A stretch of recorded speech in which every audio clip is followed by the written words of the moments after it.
sa Papa Dudut Stories, ikaw ay hindi nag-iisa.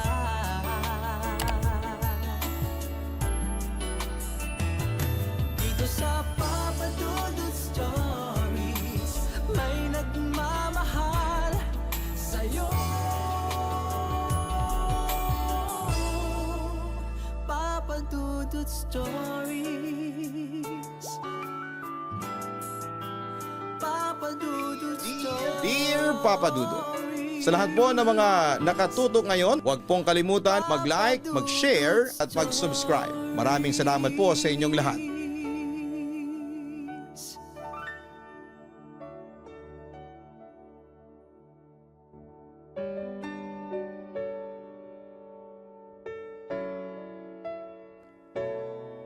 Ang ating likas na yaman ay nagdadala ng kakaibang ginhawa sa ating mental at pisikal na kalusugan. Pero paano kung ang akala mong ginhawa na iyong makukuha mula dito ay mapalitan ng kakaibang takot? Dear Papa Dudut, isang magandang araw po sa inyong lahat. Itago niyo na lamang po ako sa pangalang Jojo. 31 years old at kasalukuyang nanunuluyan dito sa lungsod ng Maynila. Nagtatrabaho po ako bilang isang office staff. Isa po ako sa mga mahilig makinig ng inyong programa dahil bukod sa nakakalibang ito, ay madami din akong mga bagong bagay na nalalaman. Gaya po ng inyong ibang mga letter sender, maging ako ay nakaranas din ng hindi maipaliwanag na bagay sa aking buhay. Bagaman at matagal na itong nangyari sa akin ay naalala ko ito na parang kahapon lamang naganap ang lahat ng mga ito sa akin. Madalas po sa trabaho ko ang ma-stress, lalo na nga kung ang daming deadline na kailangang habulin. Isa sa mga paraan ko upang makapagbawas ng pressure mula dito ay ang dumayo sa iba't ibang lugar kung saan ay may mga magagandang tanawin. Marami din siguro ang makakarelate sa akin kung sasabihin ko na iba ang hatid na kaginhawahan sa aking pakiramdam sa tuwing nakakapag-travel ako at nakakalanghap ng sariwang hangin. Kaya naman po nangyayain ako ng isa sa aking mga katrabaho sa kanilang probinsya, nakilala bilang isa din sa mga may tinatagong ganda ng kalikasan, ay wala akong pag-aatubili na sumang-ayon na sumama sa kanya. Sino ba naman kasi ang palalampasin ng ganong pagkakataon? Lalo pa nga at makakalibre ako sa lodging. Tulad ko ay mahilig din sa pagta-travel ang aking kasamahan sa trabaho, kaya naman magkasundo kami. Madalas ko siyang makakwentuhan sa mga nagiging lakad niya, ngunit ito ang unang beses na magkasama kami na magbiyahe. Piyesta din daw kasi sa kanila at pinapauwi siya ng kanyang pamilya dahil magsisidatingan din ng ilang mga kamag-anak nila na matagal na nilang hindi nakikita.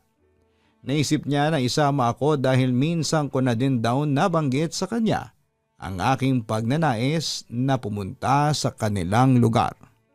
Tuwang-tuwa naman ako nang yayain niya ako. Pabiro ko pang sinabi sa kanya na introduce niya ako doon sa mga ikinuwento niyang mga kakaibang elemento na kanyang na-encounter noong bata pa siya. Nabanggit kasi nito sa akin minsan na noong bata pa siya ay madalas itong makakita ng mga kakaibang bagay. Alam niyo naman po sa ating bansa, marami talagang mga urban legends tungkol sa mga engkanto. Nuno o di kaya naman ay mga kapre kuno na naninirahan sa mga kagubatan. Hindi naman ako naniniwala sa ganong mga bagay dahil sa tagal ko nang nagtatravel sa mga gubat at mga bundok, ay wala naman akong na-encounter na ganitong mga bagay. Nang biruin ko siya ukol dito ay natatawa lamang niya akong mahinang sinuntok sa balikat at binalaan na huwag daw magbibiro ng ganon sa harapan ng kanyang mga kamag-anak dahil malaki ang paniniwala nila sa mga ganong mga bagay. Kapag narinig nila ang joke kong yon ay siguradong mapapagalitan ako dahil para sa kanila, ang ganong mga bagay ay hindi dapat ginagawang biro. Dahil posible daw na ma-attract ang mga nilalang na yon na patunayan na totoo ang kanilang existence. Natatawa na lamang akong sumang-ayon sa kanya. Well, wala namang masama na sumunod sa mga paniniwala nila at wala namang mawawala sa akin sa pagtalima dito.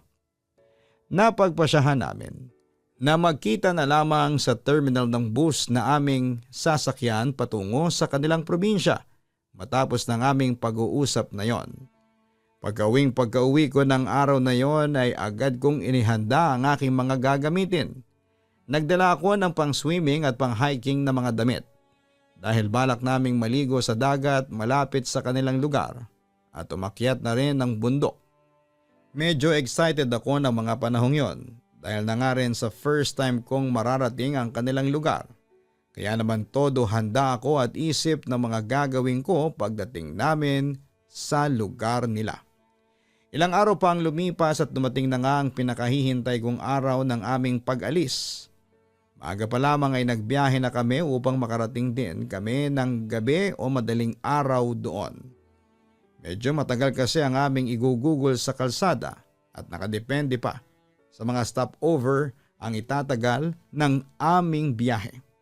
Hindi naman kami nahirapang bumili ng tiket para sa bus dahil nagkataong hindi naman gaanong kadami ang nagbabiyahe ng mga panahong yon. Kwentuhan lamang ang ginawa namin habang nasa biyahe kami. Sinabi nito ang mga usual na ginagawa nila tuwing ipinagdiriwang ang piyesta sa kanilang lugar. Nandyan daw na nagkakatay sila ng baboy, prosesyon at marami pang iba. Sa gitna ng aming paghuhuntahan ay biglang sumeryoso ang aking kasamahan na itago na lang natin sa pangalang Kent. Pagdating daw namin doon sa kanilang lugar ay iwasan ko daw na lumapit sa may puno malapit sa kanilang bakuran. Pinapaniwalaan daw kasi ng mga matatanda sa kanila na may nakatiran ditong elemento. Hindi naman daw nila maipaputol ang punong ito dahil nang minsang subukan nila na gawin yon ay nagkaroon ng aksidente na muntik nang ikapahamak ng mga magpuputol ng puno. Kaya naman napagpasyahan nilang iwasan na lamang ito at huwag lapitan hanggat maaari. Hindi man ako naniniwala sa kwento ni Kent ay sumang-ayon na lamang din ako. Wala namang mawawala kung susunod ako sa kanilang mga paniniwala. Iwas na din ba na may masabi sila sa akin lalo pa at saling pusa lamang naman ako sa kanilang pagdiriwang. Sa buong biyahe namin ay ganoon lamang kami at paminsan-minsan ay iidlip kapag nakaramdam ng antok. Dahil nga sa tagal na nga din ng biyahe ay inabot na kami ng madaling araw bago nakarating sa aming destinasyon.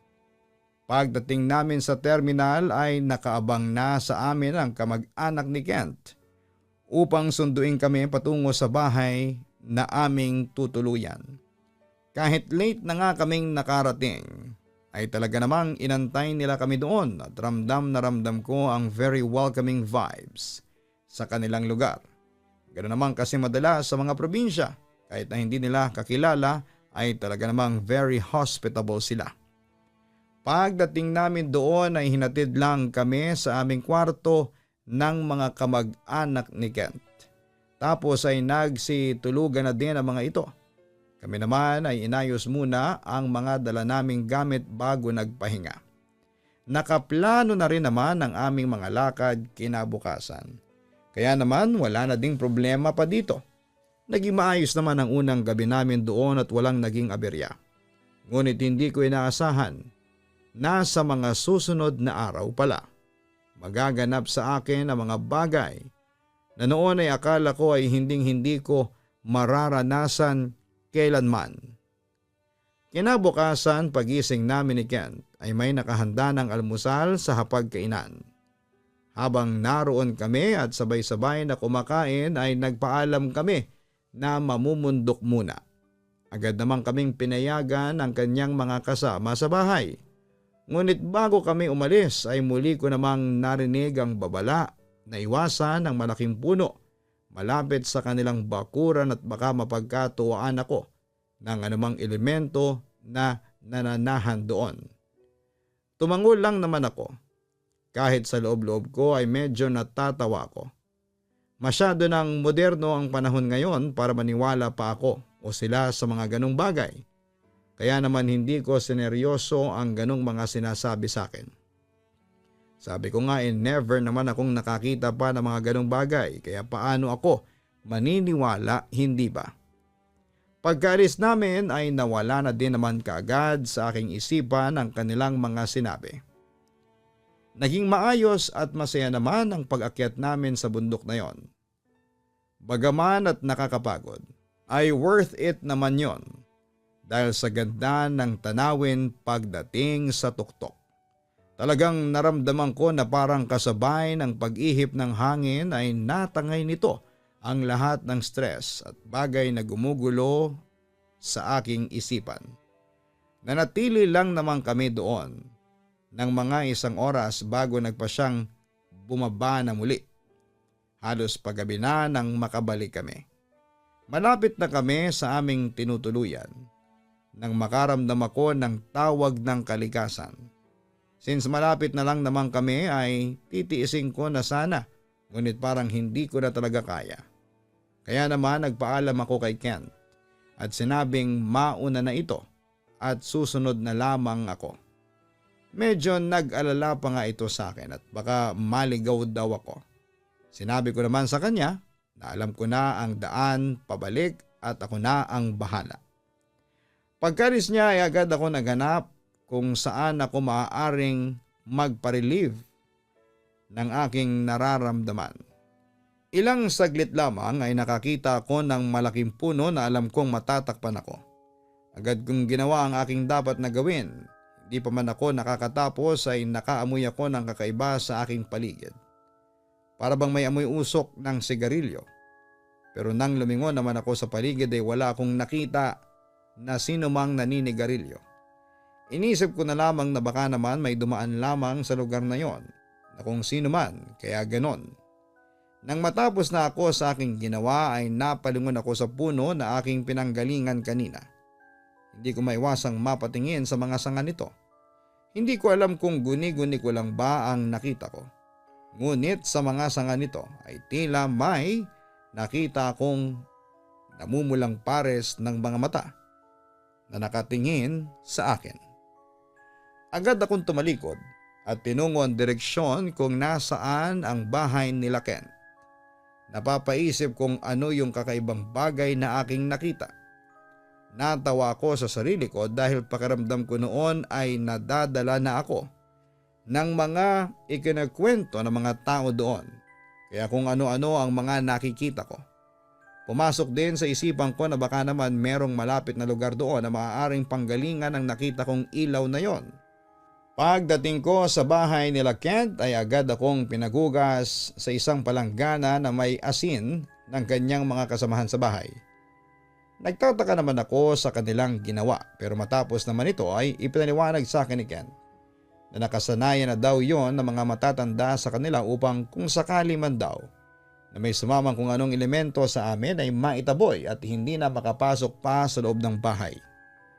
Napapakamot na lamang ako sa ulo na tumango kay Kent. Napakarami kasing paniniwala ng kanilang pamilya na minsan ay hindi ko na nga maintindihan. Dala na rin marahil ng pagod sa maghapong paglalakad. Agad kaming nakatulog ni Kent pagkatapos naming maglinis at maghapunan. Nasa kalagitnaan na ako ng aking pagkakahimbing nang makaamoy na naman ako ng tila amoy ng usok ng sigarilyo. Alam kong hindi naninigarilyo si Kent kaya imposibleng siya ang gumawa noon. Kahit antok na antok pa ako ay idinilat ko ang mabibigat na talukap ng aking mga mata upang tingnan ang pinanggagalingan ng aking naaamoy. Inilibot ko ang aking paningin sa paligid ng aming silid ngunit wala akong nakita na kahit na sino doon Napadako ang aking tingin sa bukas na bintana ng aming silid. Dito ay nakita ko ang usok na pumasok sa kwarto. Nagtataka ako kung paanong nakaabot sa itaas ng kanilang bahay ang usok na yon. Samantalang ang alam ko ay hindi naman ganong kalayo ang naabot ng upos ng sigarilyo. Napatayo tuloy ako sa aking kinahihigaan at dahan-dahang lumapit sa bintana upang silipin ang labas ng bahay at matukoy ang pinanggalingan ng usok na yon. Pagkasilip ko sa bintana ay wala din akong natanaw na sinumang tao na naroroon. Ngunit habang nakatingin ako, ay napansin ko ang malalaking paa na nakatayo sa may gilid ng bahay malapit sa bintana na aking kinakalagyan. Halos nakadikit ito sa dingding ng bahay at may itim ang mga ito na akala mo ay kinulayan ng uling. Medyo kinakabahan na ako ng mga oras na yon dahil alam ko sa sarili ko na walang sino mang normal na tao ang maaaring magmay-ari ng mga malalaking paa na yon. Binaybay ng aking mga mata ang bagay na yon hanggang sa matukoy ko ang nagmamay-ari ng malalaking paa na ito. Nang iangat ko ang aking paningin ay talaga namang nanginig ang buong katawan ko dahil pagkalampas ko sa may bintana ng aming kwarto ni Kent ay nakita ko ang isang itim na nilalang na matiim ang pagkakatitig sa akin. Namumula ang mga mata nito habang sa mga labi nito ay nakaipit ang isang tabako. Mahaba ang buhok nito na medyo kulot at buhaghag habang itim ang buong katawan bukod sa kanyang mga namumulang mga mata. Hindi ako makakilos sa aking kinakatayuan. Hindi ko alam kung saan ako kumuha ng lakas ng loob na makipagtitigan din sa naturang nilalang. Maya-maya pa ay tuluyan na itong humarap sa akin at inilapit ang kanyang mukha. Gumisi ito bago ako binuguhan ng usok mula sa kanyang hinihit-hit na tabako. Pagkatama sa akin ng usok na yon ay napapikit ako. Ngunit pagdilat ng aking mata ay umaga na at nakahiga na akong muli sa aking kama na tinutulugan. Napabalikwas po talaga ako ng bangon ng oras na yon at napatakbo sa bintana. Walang anumang bakas ng nilalang na aking nakita kagabi at napatanong ako sa aking sarili kung panaginip lamang ba ang lahat ng nangyari at kung ano ang nilalang na yon na dumalaw sa aking panaginip. Wala naman na si Kent sa kanyang higaan at rinig ko na din ang ingay sa ibaba ng bahay kaya naman naisipan ko na ring makijoin sa kanila at bumaba na. Pagkababa ko ay napansin ko ang kakaibang tingin ng mga matatanda doon. Alanganin naman akong ngumiti sa kanila dahil hindi ko alam kung bakit ganon silang makatitig sa akin. Naghilamos na lamang muna ako upang mahimasmasan na rin sa mga bagay na gumugulo sa aking isipan. Pagkalabas ko ay nakita ko nandun na si Kent. Agad itong lumapit sa akin at tinapik ako sa balikat.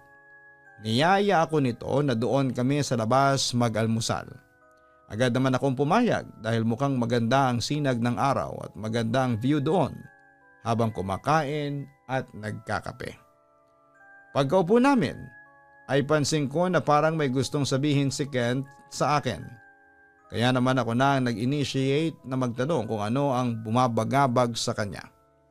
Napabuntong hininga ito sabay tanong sa akin kung madalas daw ba talaga akong mag-sleepwalk.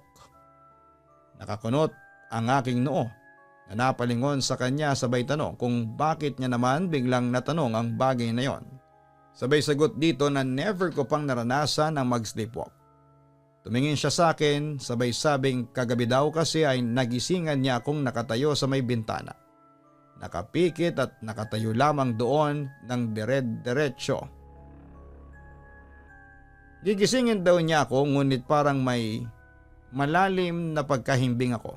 Kaya naman iginiya na lamang niya ako pabalik sa aking kama. Ang nakapagtataka daw ay noong inayos niya ako ay amoy usok ako ng sigarilyo. Alam naman daw niya na hindi ako naninigarilyo kaya medyo napaisip siya kung saan galing ang amoy na yon. Pumasok daw sa kanyang isipan na baka nag-sleepwalk ako at may nakasalamuhang pinanggalingan ng amoy na yon. Habang nagkakwento siya ay matiim lamang akong nakikinig sa kanya. Hindi ko magawang sagutin ang mga sinabi niyang yon dahil maging ako ay hindi din alam kung bakit ganon ang mga nagaganap. Biglang pumasok sa aking isipan ang aking kakaibang panaginip at napatanong muli sa aking sarili kung talaga nga bang panaginip lamang ang bagay na yon o totoo itong nangyari. Upang mapanatag si Kent ay sinabi ko na lamang na baka kaya ganon. Ang nangyari ay dahil na din sa pagod ko sa pag-akyat sa bundok. Alam kong hindi siya naniniwala sa aking sinabi, ngunit hindi na niya ako kinulit pa tungkol sa bagay na yon. Hindi naman sa wala akong tiwala sa kanya pero parang mahirap lang para sa akin na magkwento na naging karanasan ko. Dahil maging ako ay hindi maipaliwanag ang tila panaginip na kaganapang yon sa akin. Pagkatapos naming mag-almusal ay tumulong na din kami sa pag-aasikaso sa bahay dahil bisperas na rin ang piyesta sa kanila. Medyo abala na ang mga tao sa paghahanda ng mga ihahaing pagkain at mga aktibidad na kanilang mga gagawin sa mismong araw ng kanilang pinakahihintay na pagdiriwang. Nakatulong din ang pagiging abala namin ang araw na yon upang makalimutan ko pansamantala ang kakaibang karanasan ko. Kinagabihan ay nagkayaan kaming mag-inuman ng mga pinsan ni Kent. Ang mga matatanda naman ay abala sa pagluluto. Mukhang magdamagan silang maghahanda para sa magiging kaganapan kinabukasan. Masaya kaming nagkukwentuhan nang hindi sinasadya ay mapatingin ako sa kakahuyang bahagi ng kanilang lugar. Mula doon ay napansin ko ang pulang mga ilaw na nakita ko noon sa mga sanga ng punong aking tinigilan kahapon nang makababa na kami sa bundok ni Kent. Titig na titig ako dito at napatalon pa ako ng bahagya nang biglang mawala at lumitaw muli ang mga ilaw na yon. Tila kumurap ito na siyang ikinagulat ko. Natatawa naman akong tinanong ng mga kainuman namin kung bakit daw parang nakakita ako ng multo. Agad ko namang itinuro sa kanila ang bahagi ng kakahuyan kung saan ay naroon ang 2 pulang ilaw na yon. Tinanong ko sila kung nakikita din ba nila ito at kung ano ang bagay na yon. Tinignan naman ng mga ito ang aking tinuturo ngunit ilang saglit pa ay sinabi ng mga ito na wala naman daw silang nakikita doon. Paglingon ko ay naglaho na ang mga ito. Mamaya ay muli kong naamoy ang usok ng sigarilyo. Napalingon muli ako sa lugar na yon at doon nga ay nakita ko ang usok na nagmumula sa madilim na bahaging yon at ang pares ng ilaw na kanina lamang ay nawala na parang bula. Tinatangay ng umiihip na hangin ang usok na nanggagaling dito patungo sa aming kinakaroonan. Doon ko na napagtanto ng inaakala kong pulang ilaw ay matapala ng kung sino mang nilalang na yon. Habang nakatitig ako doon ay bigla ko na lamang narinig ang aking mga kasamahan na ano daw ba yung amoy na yon na parang sigarilyo.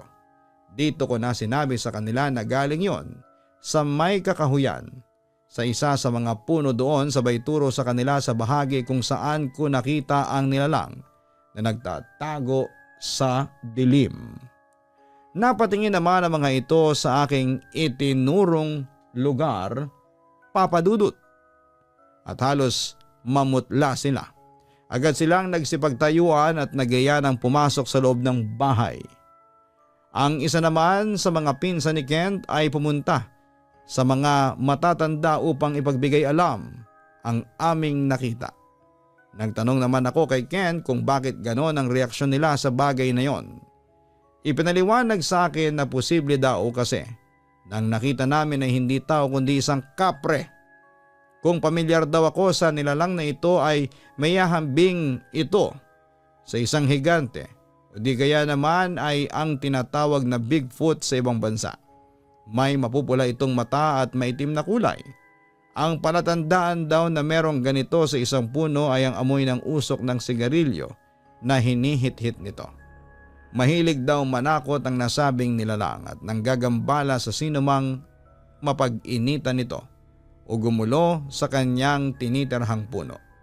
Dagdag pa ni Kent, ito daw ang nilalang na nananahan doon sa punong sinasabi nila sa akin. Naiwasan ko. Hindi naman daw ito nanggugulo noon kaya nakapagtataka daw umano na umalis ito sa kanyang tirahang puno at nagtungo doon. Biglang pumasok sa aking isipan ang punong tinigilan ko noong tinawag ako ng kalikasan. Nilarawan ko kay Kent ito upang malaman kung ito ba ang tinutukoy niya. Nang tumango si Kent sa akin ay napahilamos ako ng aking kamay sa aking mukha. Mukhang ako ang dahilan kung bakit naroroon ang kapreng ito.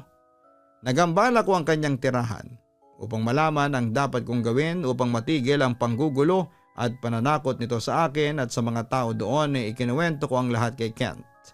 Mula sa aking ginawa sa puno ay yung tila malapanaginip kong karanasan noong nakaraang gabi.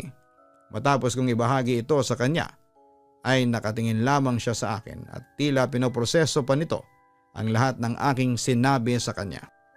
Agad namang kaming lumabas ng bahay. Naabutan namin ang mga matatanda doon na nagkukumpulan at nagbubulungan. Nang makita nila kami ay pinipilit na mga ito na pumasok sa loob ng bahay dahil delikado raw ang lugar na yon. Dito ko na inulit sa kanila ang lahat ng mga ikinuwento ko kay Kent at napapalatak naman ang mga matatanda doon at napagalitan ako ng husto. Ang mga kabataan daw talaga na taga-syudad ay kagaya ko na matitigas ang ulo at hindi marunong makinig sa kanila. Tila biro lang daw sa tulad ko ang ganong mga bagay kaya napapahama kami. Tulad ng ginawa ko kay Kent ay humingi din ako ng paumanhin sa kanila at nagtanong kung ano ang maaari kong gawin upang matigil na ang panggugulo nito sa amin. Sinabi naman ng mga ito ang dapat kong gawin, ngunit sasama daw sila sa akin upang makasigurado na naligtas ako. Daladala ang isang buhay na manok at ilang mga prutas. Kailangan daw namin itong ialay sa may puno na tinitirhan nito upang mapahupa ang kanyang galit sa ginawa kong panggagambala sa kanya. Matapos naming ihanda ang lahat ng aming kailangan ay binaybay na namin ang lugar kung saan ay makikita ang punong tirahan nito. Sumama din sa amin si Ken dahil nag-aalala din siya sa posibleng mangyari. Tila alam naman ng nilalang na yon na patungo kami dahil noong malapit na kami sa lokasyon nito ay nangibabaw na sa hangin ang amoy ng tabako nito. Pagdating namin sa lugar ay agad namin itong natanaw doon sa puno na kampanting nakaupo sa may sanga. Nakatingin lamang ito sa amin na tila ba nagtatanong kung ano ang ginagawa namin doon. Iginaya naman ako ng isa sa mga kasama naming matanda doon at pinahawak sa akin ang manok na aming daladala. Bumulong ito na ako mismo ang kailangang mag-alay nito bilang patunay na nagsisisi ako sa aking kalapastangan ng nagawa sa kanya. Bagaman at kinakabahan ako ay pinilit ko ang aking sarili na gawin ang dapat kong gawin. Lumapit ako sa may paanan ng puno at gamit ang kutsilyong inabot sa akin ng aming mga kasama ay inialay ko dito ang manok. Habang ginagawa ko ito ay sinambit ko din ang paghingi ng paumanhin sa aking nagawa sa kanyang tirahan. Hindi ko alam kung naiintindihan ba niya ako, pero tinuloy ko ang aking ginagawa. Matapos nito ay sinunod kong ialay sa paanan ng puno ang mga prutas na aming dala. Nagdasal naman ang mga matatanda doon na siyang sinabayan namin ni Kent. Matagal-tagal din na dasalan ang aming ginawa bago namin maramdaman na buwaba mula sa sangang kanyang kinakaupuan ng kapreng aking nagambala. Doon kami tumigil at pasimple ko itong tinignan. Tumango naman ito sa akin na para bang sinasabi nito na ayos na ang lahat at napatawad na niya ako. Tinignan ko din ang mga matatandang kasama namin upang makita ang kanilang reaksyon. Napanatag naman ang aking kalooban nang makita na tila nabunutan sila ng tinik sa lalamunan. Bago umalis doon ay nagpasalamat ako sa kapre sa pagtanggap niya sa aking paghingi ng paumanhin. Kumaway naman ito sa akin na para bang nagpapaalam bago pa nito kinuha ang manok na aming alay at bumalik sa kanyang sangang kinakaupuan. Ilang saglit pa ay naglaho na ito sa aming paningin. Nagpasalamat din ako sa mga nakakatandang tumulong sa amin at muling humingi ng paumanhin sa mga ito sa pagiging matigas ng aking ulo. Maswerte ako dahil hindi ako pinarusahan ng gusto ng kapreng yon ayon sa kanila. Pinayuhan din nila ako na huwag nang uulitin ang aking ginawa na siya namang pinangako ko sa kanila. Madaling araw na rin po noon nang makabalik kami sa bahay nila Kent. Pinakyat na kami ng mga ito upang makapagpahinga habang naiwan naman sila doon sa baba upang bumalik sa kanilang pag-aasikaso sa mga handa para sa piyesta. Pagkalapat na pagkalapat ng aking likuran sa kama ay agad akong nakatulog dahil na rin sa pagod na dala ng mga naging kaganapan na yon. Hanggang sa matapos ang piyesta at ang bakasyon namin ni Kent ay hindi na muling nagparamdam pa sa amin ang kapre na yon. Tuluyan na itong nanahimik muli sa kanyang tirahang puno. Bumalik na kami noon ni Kent sa syudad at daladala ang isang aral na hindi ko makakalimutan. Bagaman at masasabing saglit lamang naganap ang karanasang kong yon, ay masasabi ko pong ito ay ang bagay na hindi mabubura sa aking alaala. Bukod kasi sa takot na dinala nito sa akin ay naging aral ko din po ito sa aking buhay na hindi lahat ng akala po natin ay haka-haka lamang ay hindi talaga totoo. May mga pagkakataon na ang mga sabi-sabi na ito ay maaari nating makita o maranasan, kaya naman mahalaga na maging maingat po tayo. Hanggang dito na lamang po ang aking liham, Papa Dudut. Maraming salamat po sa inyo and more power sa inyong programa. Lubos na gumagalang, Jojo. Bagaman at may mga bagay sa mundong ating ginagalawan at tila napakahirap paniwalaan, mahalaga pa rin po ang pagrespeto natin sa paniniwala at kasabihan ukol sa mga bagay na ito. Lalo pa nga at kung ikaw ay dayo lamang sa isang lugar. Kadalasan ang mga bagay na hindi po natin nakikita ay siya palang bagay na magpapamulat sa atin sa katotohanan na may mga pangyayari, bagay at kaganapan sa ating mundo na mahirap paniwalaan, ngunit magdadala pala ng malaking pagbabago sa paniniwala natin sa buhay.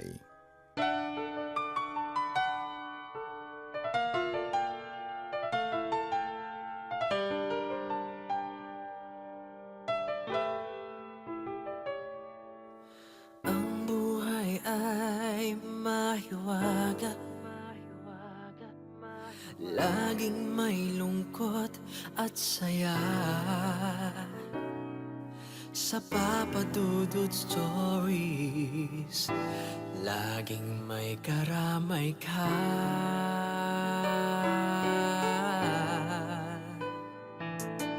Mga problemang kaibigan,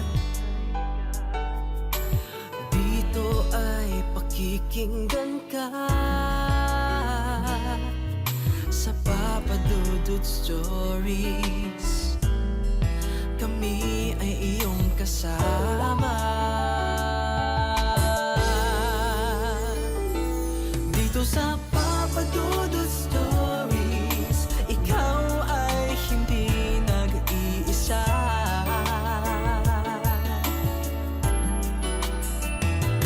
Dito sa Papa Dudut Stories, may nagmamahal sa'yo.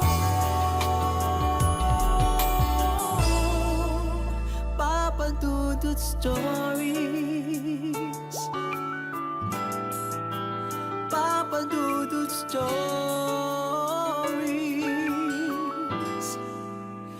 Papa Dudut Stories. Matakot, kabahan sa mga kwentong nakakagimbal sa Kaistorya YouTube channel with daily post at 7 p.m.